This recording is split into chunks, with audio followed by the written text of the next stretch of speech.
siku moja nimekaa nikakumbuka zamani wakati nakuwa nilikuwaga naangaliaga mpira na ndugu zangu.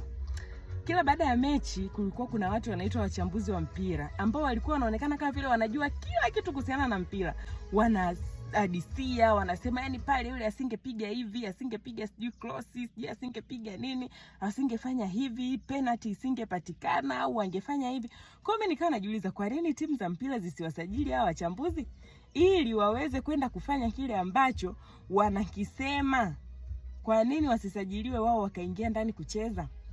Sasa nimekuja kujifunza kitu ya kwamba kuna vitu ni rahisi kuviongea ukiwa nje ya uwanja.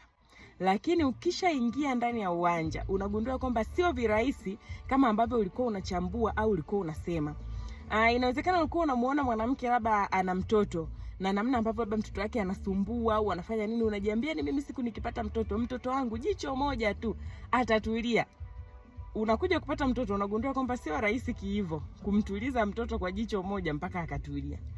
Ama unasema yani hawa watu walioko makazini hawatumii kabisa akili, wanatumiaje hela, wanatumia kila kitu, hawana akiba. Haya sasa TAMISEMI imekupeleka huko kwenye kituo cha ajira. Unakuja kugundua kwamba mambo sio rahisi kwa sababu hauko ndani kuelewa kwa undani kile kinachotokea kwenye huo mchezo. Kwa hiyo kila mchezo utauelewa pale tu utakapoingia ndani kucheza. Ndio maana Waswahili wakasema mcheza ngoma wana kwao sio. Ndio maana Waswahili wanasema utamu wa ngoma ingia kati ucheze. Kwa hiyo kuna vitu vingine usiseme ukamaliza kabla haujaingia ndani.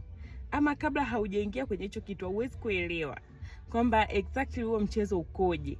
Kwa hiyo Mungu asaidie kuwa na akiba ya maneno, lakini pia tujue kuwarehemu watu wengine, extend grace kwa watu wengine. Hata kama unaona kwamba anachofanya labda anakosea au nini, tusiwe warahisi sana kuona kwamba mbona angefanya vile, mbona angefanya hivi.